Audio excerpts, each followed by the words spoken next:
Okay, right. Sorry, Mrs. Naeem, good afternoon. Can you hear us? Yes, I can, yes. Thank you very much for joining me. I am Mrs. Naeem. I am a primary school teacher and I've also taught year one in the past. So today I've been asked by your teachers to talk about the basics of Islam and also to talk a little bit about the different countries in which Islam is in. Okay, so I've got a PowerPoint here, which I'm going to now share with you. And then at the end, we will have questions as well. So keep your questions in your mind.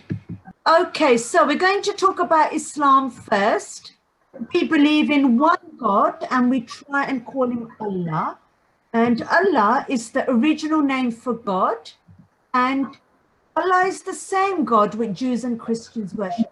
So we believe in one God. And we believe in lots and lots of prophets. Prophets are people which God sends, okay, to the world to tell other people to be really, really good and to worship that one God. In that timeline, you can see somebody called Muhammad there. He was born in Arabia. So Arabia is one country where Islam came first.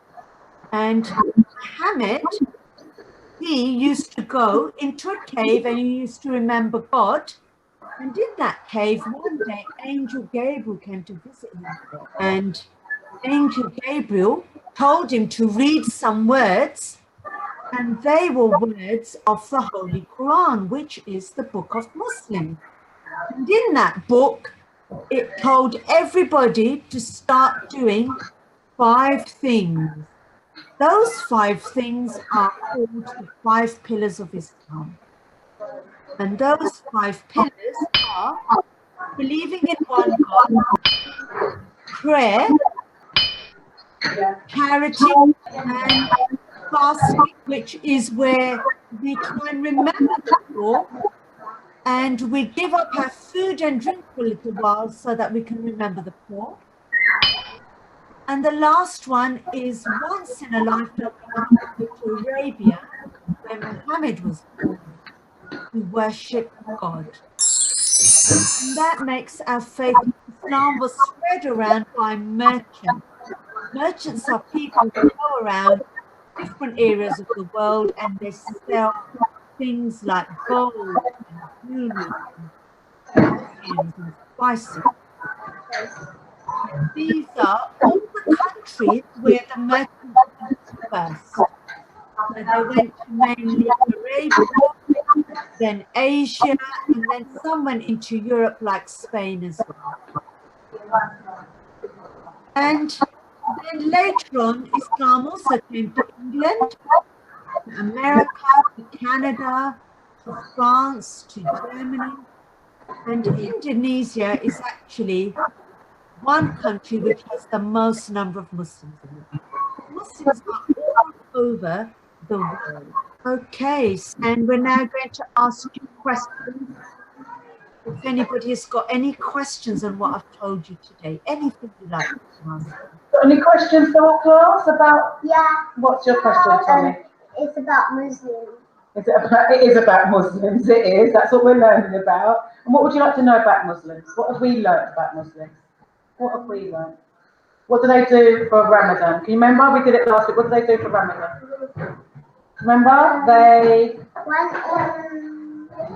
What do they do? Caleb, what's your question? They ate dates. Is that right, miss? Do you eat dates at Eid? We do eat dates when we open our fast, yes. So our fast is something that we do when we do not eat and drink for a little while to remember the poor. And when we open our fast, we open it with dates because dates are really sweet and they quickly give us energy and sugar in our bodies that we had the whole day when we are fasting. What else happens? What do you read? What book do you read? Moses, what are you going to say? Moses. Some people are fasting, is that right? Yes, they are. So at the moment, it is actually our fasting month at the moment. So the 4th pillar that you saw on that screen We're actually doing at the moment. So some of the adults, they are fasting at the moment. And we're doing that so we can remember the poor. Feel how the poor feel, then we can help them afterwards. Anybody got any other questions? I think that's it, Miss. Thank you so much. Really appreciate it. Anybody got any other questions? No? No. No? What's your name though? Do you remember what we did about Ramadan? What else did we learn about Ramadan? What else? Do you remember? No. Come on, what else did we do? Last week, what did we read? What was the book called? Tell me, say we read. Do we read the Quran? Why do we read the Quran? Ask Miss. Say, why do we read the Quran? Miss, did you hear that? Why do you read the Quran? Why do we read the Quran? To remember God, because we believe that God wrote the Quran.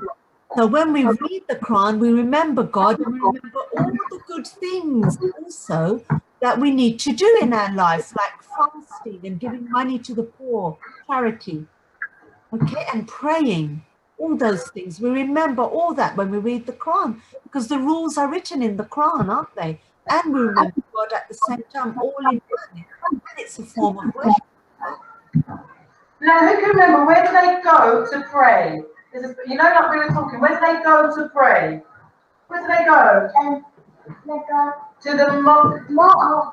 Yeah. Where do they go? And the mosque, they've only just opened up.